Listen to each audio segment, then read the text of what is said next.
Hello, I want to give you my first impressions of the Asics Novablast 5 featuring a full slab or a full layer of FF Blast Max foam in the midsole. To give you a little background, I bought these shoes with my own money. I am 59 years old. I am 5'10", 191 pounds, so I can give you a little bit of information on like the force or my body weight impact on the midsole when I work out. I am an ex-athlete in high school and in college. I'm retired now, and as a hobby, I do some reviews of shoes and cars and different things like that. So if you want to subscribe to get my point of view, and I'll try to be as honest as I can on what I feel about a shoe, on the pluses and minuses and different things on cars, please subscribe. I'd appreciate that. Like I said, I'm just doing it as a hobby. I'm not an avid runner, so I don't wear different shoes for different type of workouts. I wear one shoe all day for about 14 hours straight. I'll put them on at 7:30 in the morning. I'll wear that shoe the entire day until about 9:30 at night. And during that time frame, since I am retired, I'll get a workout in or a short run in. I'll clean the house. I vacuum and mop every day. Uh, Go to the store, do things around the yard, whatever it may be. So I've gotten a couple of runs in this first shoe and a hit or a high intensity type of workout. And I'll go ahead and give you my thoughts on it. Also, I wear a size 11. I have a regular size foot, but on some shoes I'll get wide because I do not like, for wearing a shoe 14 hours a day, I do not like the feeling of my toes being squished or my toes feeling suffocated in a shoe. So even though I wear a size 11 regular, these are a size 11 wide because I had the Novablast 4 and I got them in regular. They were too tight in the toe box, and I went ahead and got wide, and they fit much better. But to give you a little comparison on the toe box first, this is size 11 wide, even though I don't wear wide. I'm going to compare it now to my Asics Gel Nimbus 26 right here. Asics Gel Nimbus 26. This is an 11 regular. So this is not a wide. This is the Novablast 5 in wide. As you can look at the toe boxes here, they look pretty similar. Actually, the Asics Gel Nimbus 26 and 11 regular, the toe box might even look a little bit more roomy than the Novablast 5 in wide. And I feel there's a little bit more volume in my toes and then Gel Nimbus 26, just a little bit more flexibility. But 11 regular, 11 wide, and I don't think the Novablast 5 looks wider, and it doesn't feel wider either. I'll compare it with another shoe that I really like that I feel is underrated, and this is the Reebok Floatzig1. This is 11 regular. I don't even think they make them in wide. Look at the two toe boxes here. Reebok Floatzig1, 11 regular. Novablast 5, 11 wide. And another one of shoes that I like, the Ultra Experience Flow. Ultra is known for making their wide toe boxes so your feet or your toes get a chance to splay. You can wear these all day, feel very comfortable. But you can look at the Ultra toe box and it does look a little wider, and it probably feels a little wider, but very comfortable and lightweight shoe that this Ultra is. I have. Going back on the feel, and I'll compare this to the Novablast 4. Step-in comfort on the Novablast 5 feels softer than the Novablast 4. The Novablast 4 feels a little firmer, but the Novablast 4 feels a little bit more stable because this midsole foam, the FF Blast Max, is softer. So step in, it feels comfortable and it feels soft. So right away I felt the softness, but I feel bounce. And when I put the shoe on for the first time and wore it around, it reminded me of my New Balance 1080 V13s that I sold that were very comfortable and had a very squishy feel. This is not as squishy or soft feeling as the Novablast V13. Those are probably the softest shoes I've ever had. But it gave me that sort of same feel when I stepped into them and walked around in them. The New Balance 1080 V13 are probably one of the softest shoes I had, but they're very unstable laterally. And I ended up selling them, even though they were so comfortable, because the stability wasn't there. And especially when I was doing HIIT type of workouts or high intensity type of workouts where I do jumping lunges, high knees, burpees, side to side lateral skiers. Um, they just didn't have the stability. And this shoe is more stable, but it is not as stable as the Novablast 4. So something to consider there. I'm also going to give you my thoughts. I have a New Balance Rebel V4s. The stack height on this definitely feels higher than the New Balance Rebel V4s. Rebel V4s have a wide toe box naturally. That's how they make them.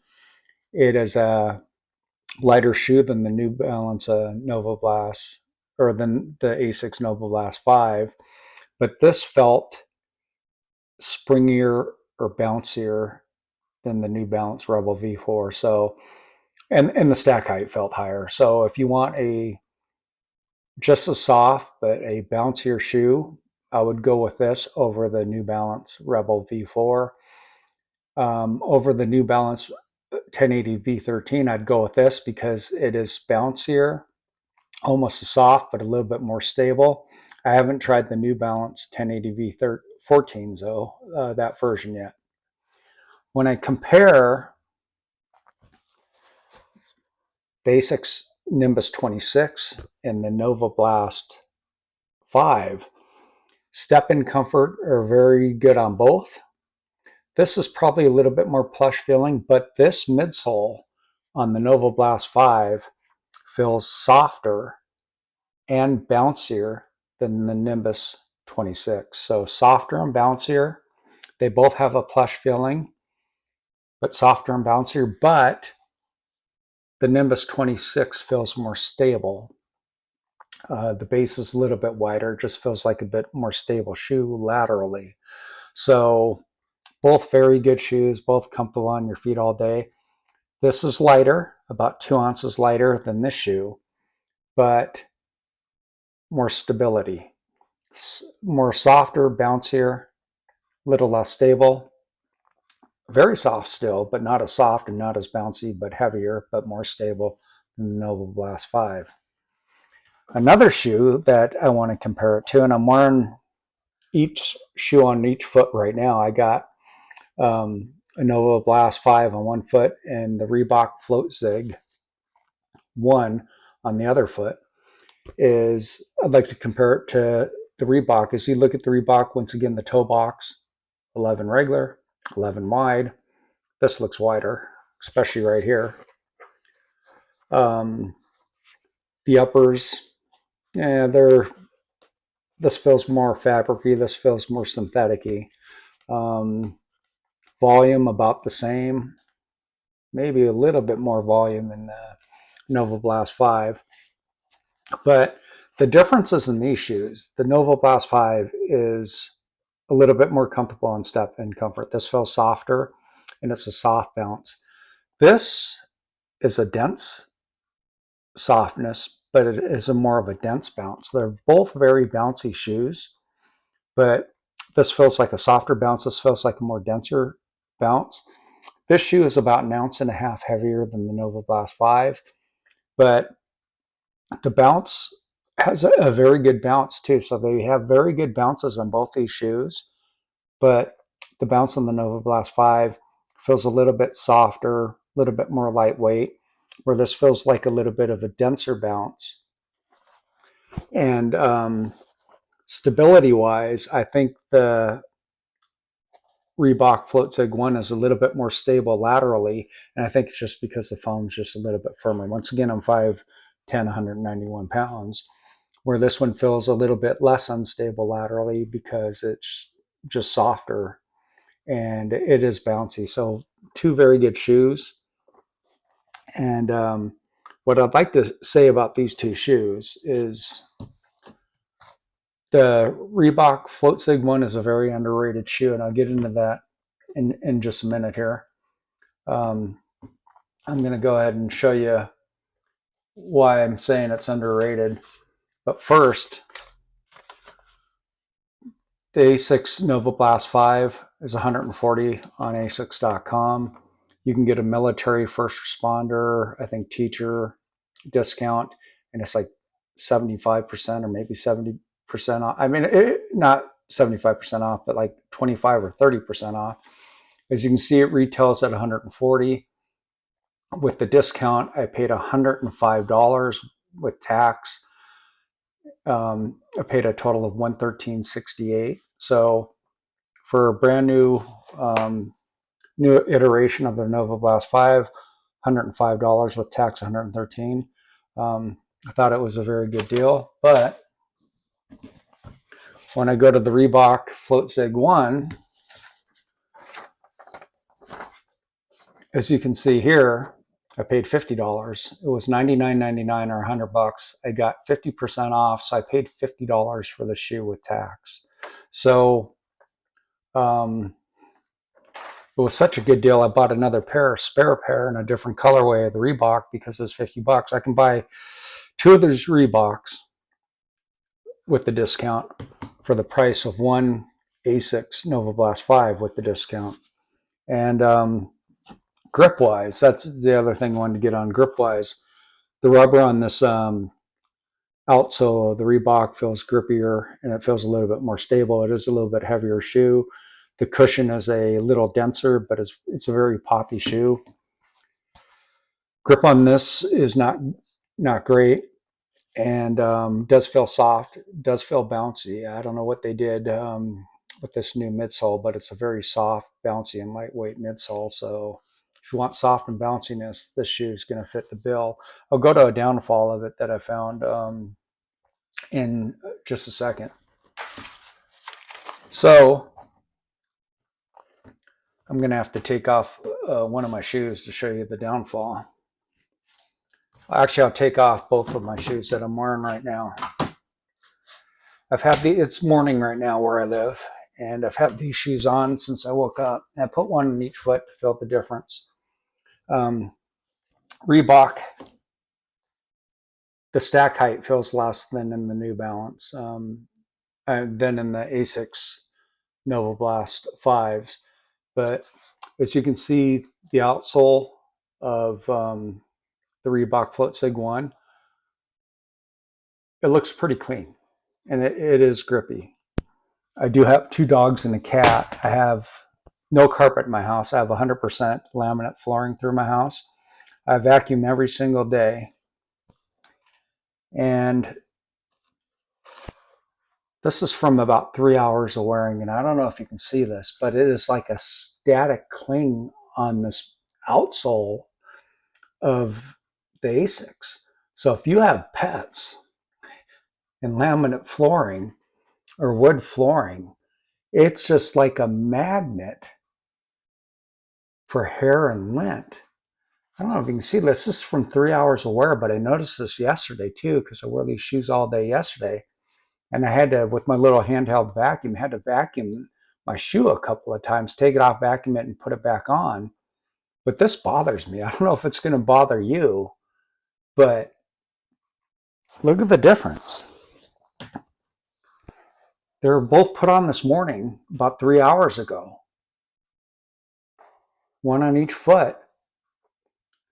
And I don't know if you can see that on the camera, but there's something with this Asics midsole and rubber that sort of magnetizes little dog hair and lint. And once again, I vacuum every single day. I'm sort of anal like that. I'm a clean nut. And this bothers me. I may return the shoes because of this, because I don't want to have to take off the shoe 3 or 4 times a day and get my little handheld vacuum out and vacuum it. I mean, that's going to get old pretty fast. So I don't know if this would bother you, but if I had one downfall, well, maybe two. The stability is not as good as Novablast 4, not as good as the Reebok Floatzig1, but it's just like this midsole is a magnet. I mean, there you go. I think you can see that. I mean, if you compare it from wearing this 3 hours so far this morning on each foot, side by side. If you notice a difference there, this one's clean, where the Asics is just covered. Sort of unbelievable.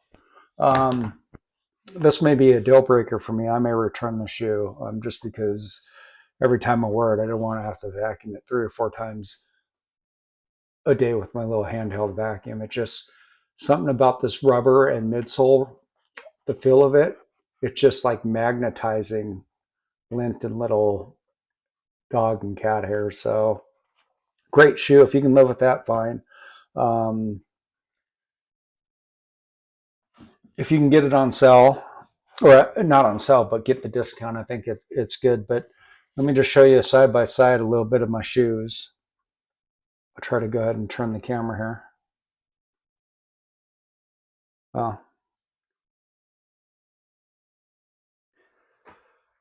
Wide toe box, good shoe on the Ultra.